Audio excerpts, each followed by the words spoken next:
Bismillahirrahmanirrahim. Assalamualaikum warahmatullahi wabarakatuh. Selamat pagi teman-teman semuanya. Semoga dalam keadaan baik-baik saja.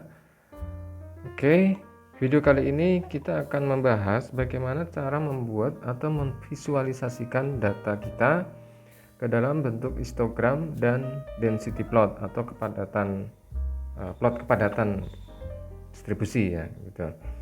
Nah, tentunya ini didasarkan pada banyaknya modus gitu atau distribusi ya, kemungkinan distribusi yang ada di data kita. Bagaimana caranya? Yuk kita simak sama-sama. Nah, dalam video kali ini kita akan menggunakan aplikasi RStudio, kemudian menggunakan beberapa package. Nah, perintah pertama yaitu kita menghapus variabel yang barangkali sebelumnya kita ada menggunakan variabel tertentu ya. Sebelum kita eksekusi garis ke-60, kemudian langkah berikutnya adalah menutup grafik. Barangkali sebelumnya kita membuat grafik sebelum praktek kali ini. Eksekusi saja baris ke-61 grafik.off ya. Kita klik run atau tekan bersamaan tombol kontrol dan juga enter di laptopnya teman-teman. Oke, tandanya setelah berhasil di sebelah kanan itu environment is empty. Kita lihat ya, kosong, berarti tidak ada variabel yang aktif gitu. Yang berikutnya di bawahnya plot atau grafik kosong juga, artinya tidak ada grafik yang sedang aktif. Nah, langkah berikutnya ini saya berikan judul membuat histogram dan density plot gitu ya, atau grafik histogram dan kepadatan peluang. Oke, langkah berikutnya load the data, artinya memanggil data. Di sini saya menggunakan data Excel. Dalam hal ini data ekspor atau nilai ekspor yang saya peroleh dari website BPS RI. Nah, karena saya menggunakan Excel maka saya panggil package readxl dalam hal ini ya. Nah, jika di laptop teman-teman belum terinstall maka silahkan lakukan instalasi dulu package readxl dengan sintak ke-65 gitu ya. Nah, karena di laptop saya sudah terinstall, maka sintak ke-65 ini saya tambahkan pagar agar tidak dieksekusi ya. Tapi kalau teman-teman silahkan, kalau yang belum menginstal tanpa tanda pagar ya gitu. Oke, langkah berikutnya setelah dilakukan instalasi, dipanggillah package readxl tadi. Kita eksekusi baris ke-66. Nah, langkah berikutnya adalah memanggil data nilai ekspor yang sudah saya sebutkan di awal tadi. Nah, di sini saya menggunakan fungsi readxl. Kemudian kita definisikan lokasi penyimpanan file tersebut. Nah, dalam praktek ini atau di laptop ini saya taruh di folder E gitu ya.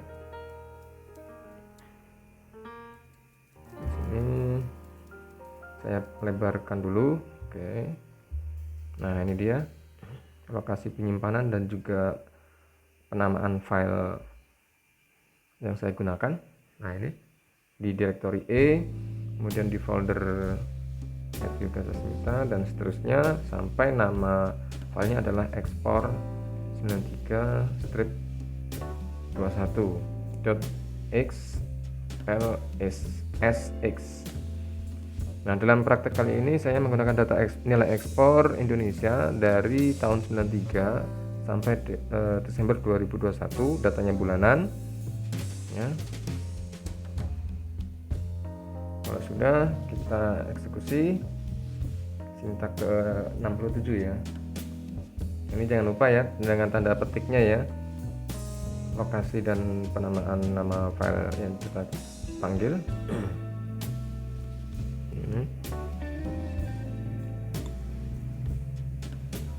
kita eksekusi baris ke-67. Oke. Nah, hasilnya ini di sebelah kanan kita sudah tampak ada variabel atau data yang setelah aktif sudah dipanggil, yaitu namanya data.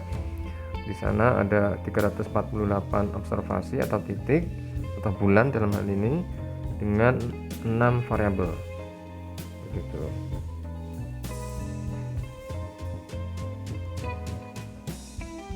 Nah, langkah selanjutnya, jika kita ingin melihat seperti apa datanya, maka kita bisa menggunakan sintaks add dalam kurung data. Add artinya kita hanya melihat beberapa titik saja. Nah, di sini ada tahun, bulan, migas, non migas, ekspor dan LN ekspor.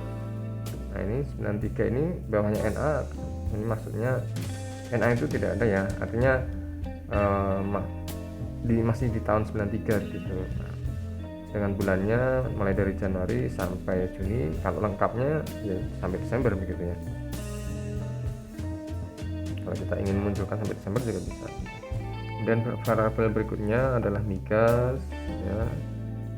Kemudian variabel ke-4 itu non migas, nilainya 2000 dan seterusnya itu.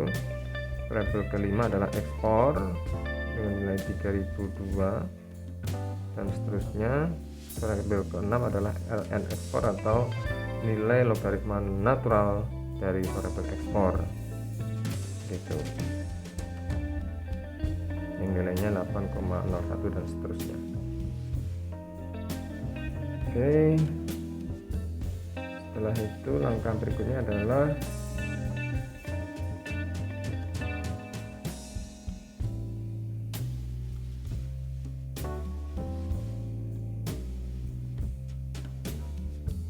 kita memilih hanya variabel ekspor yang akan kita olah, maka kita ini di baris ke-70 ya sebutkan memilih hanya data ekspor atau kolom kelima yang akan diolah ya. Nah, kita gunakan sintaks atau fungsi data.frame ya, kita definisikan data, kemudian barisnya itu mulai dari baris ke-1 sampai 348. Bagaimana tadi ya, disebutkan bahwa total ada 348 observasi atau titik atau bulan, maka barisnya kita definisikan dari titik ke-1 sampai 348 begitu. Nah, berikutnya, nah ini ya kita definisikan di ini dalam kotak ini 1 sampai 348. Kemudian kolomnya adalah kolom kelima, artinya variabel ekspor ya yang berada di kolom kelima. Kalau sudah, kita eksekusi fungsi ini baris ke-71, kita klik run atau tekan bersamaan tombol Ctrl dan Enter. Berikutnya kita berikan nama kolom ya, untuk ekspor tadi dengan nama series gitu aja. Oke. Kemudian kita lihat head dt nya. Nah, ini dia nama kolomnya ada series, nilainya 3001,9, nilainya sama ya dengan yang di atas tadi ya. Nah, ini 3002 karena ini pembulatan ya. Kalau yang di bawah tadi 3001,9 dibulatkan dengan yang di atas dan seterusnya. Kalau ingin melihat bawahnya ujung datanya ya ini tinggal dieksekusi del dalam kurung dt. Nah, ini dia hasilnya. Nah, langkah berikutnya kita membuat plot histogram dan juga normal density, atau kita asumsikan bahwa data kita hanya memiliki satu modus ya, atau satu distribusi. Ini saya sebutkan di sini baris ke-76, mengasumsikan hanya satu modus gitu.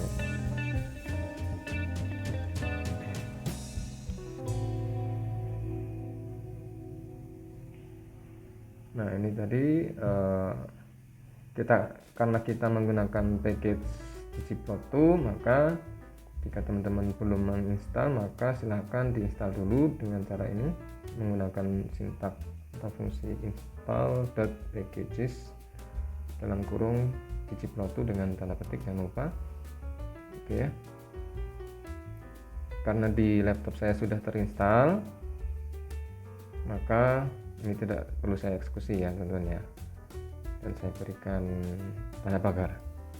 Oke, langkah berikutnya adalah memanggil package ggplot2 yang sudah diinstal dengan baris 78 diberi dalam kurung ggplot2. Nah sudah. Langkah berikutnya adalah menyusun fungsinya atau sintaknya untuk membuat histogram dan juga density plot. Ya, kita gunakan data dt, datanya kan tadi kita namakan dengan dt ya, kemudian kolomnya kita berikan nama series. Nah ini dia.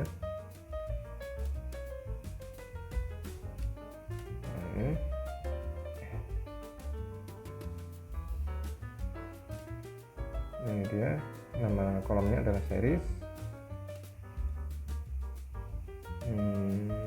Oh ya, ini saya hapus saja ini biar tidak membingungkan ya.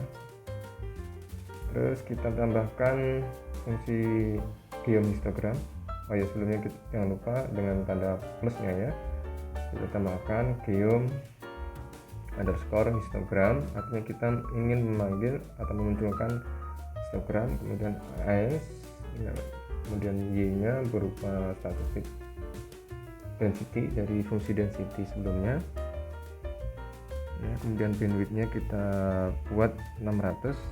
Nah nanti teman-teman bisa bereksperimen, silahkan ubah-ubah saja bandwidthnya, dan kemudian seperti apa hasilnya dilihat saja gitu ya, jangan takut mencoba. Dan fun ini dengan kita gunakan fungsi normal atau distribusi normal, kemudian listnya itu menggunakan rata-rata dari data kolom series tadi, kemudian statistik standar deviasi ya, kemudian LWD ini besarnya grafik ya nanti sebesar 2, kemudian color kita pilih merah,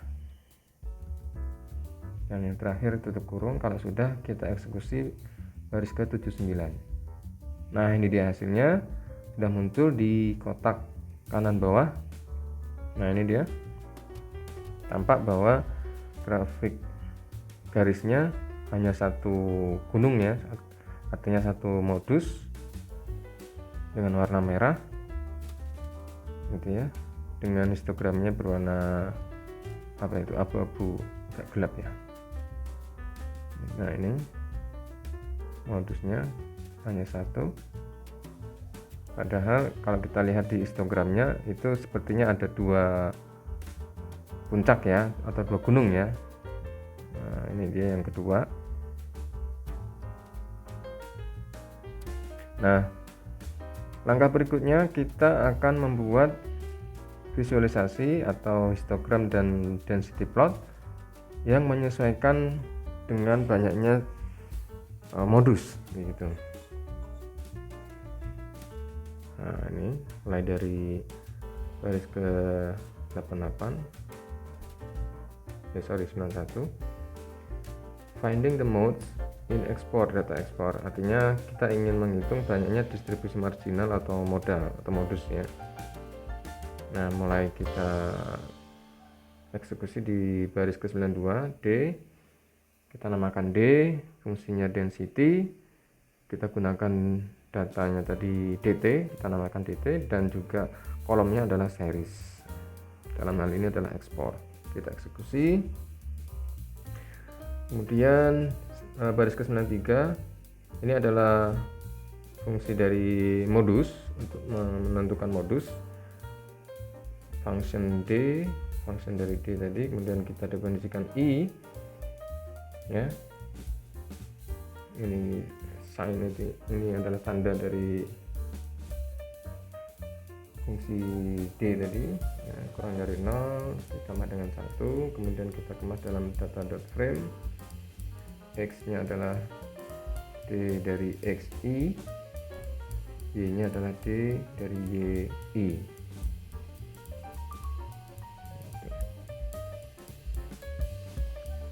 Kalau sudah, kita tutup kurava itu. Kemudian ini adalah ingin memunculkan nilai modusnya gitu ya, sintak ke 97. Oke, kalau sudah kita eksekusi. Ini tadi sudah ya 92. Oke, nggak apa-apa, kita eksekusi baris ke 93 untuk fungsi modusnya. Kita eksekusi dan kita munculkan nilai modusnya. Nah, ini dia nilai X. Di sini ada dua ya, nilai X dan Y. Nah, nilai X adalah nilai modusnya teman-teman. Gitu. Di sini ada yang pertama, modus yang pertama adalah 4449,561. Nah, ini dia. Yang kedua adalah 14.237,646. Sedangkan Y-nya ini adalah density-nya. Gitu ya. Oke, langkah selanjutnya adalah kita membuat plotnya, plot histogram dan juga density-nya. Nah, karena tadi library ggplot itu sudah kita jalankan, maka di baris 99 tidak perlu lagi, nggak apa-apa, nggak usah dieksekusi ya, yang 99, baris ke 99. Kita lanjut ke baris ke 100. Nah, ini fungsi ggplotnya. Kita gunakan data tadi dt, kemudian X nya tadi adalah kolom series atau data ekspor tadi ya. Kemudian kita panggil histogram, dimana Y nya adalah density, berdasarkan density ya, nilai density. Kemudian bandwidth nya 600, fill nya gray, warna histogramnya nanti gray. Kemudian kita panggil kurva atau graphic density, kita gunakan alpha 0,25, fill nya adalah ini dengan kode ini. Teman-teman untuk kode warna bisa teman-teman googling aja di Google kode warna untuk RStudio gitu ya, atau untuk ggplot. Kemudian ingin saya tambahkan garis vertikal. Nah, ini menggunakan fungsi geom_vline. Ini didasarkan pada nilai modus gitu. Nah, kita ambil dari sini modus dari D, dimana D kita ambil nilai X nya ya, bukan Y nya ya. Nah, ini tadi X nya. Oke, kemudian kita berikan warnanya dengan warna biru, dan juga tipe garisnya adalah dash ini adalah garis putus-putus dan ukurannya adalah 1. Oke, nah, sudah, kita eksekusi baris ke 100 teman-teman.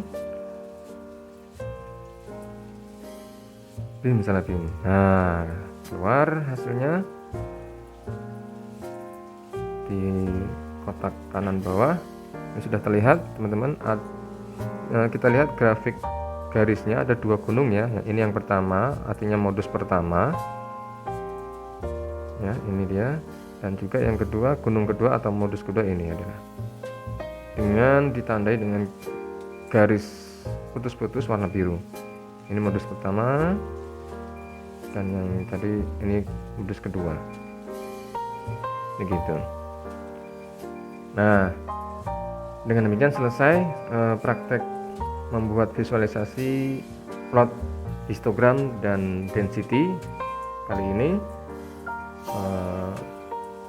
sehingga data ekspor kita kali ini yang kita gunakan itu bisa disebut juga dengan memiliki multimodal karena memiliki dua modus tadi ya. Demikian video kali ini, semoga bermanfaat buat teman-teman, semoga lancar pekerjaan maupun studinya. Terima kasih sudah menonton. Assalamualaikum warahmatullahi wabarakatuh.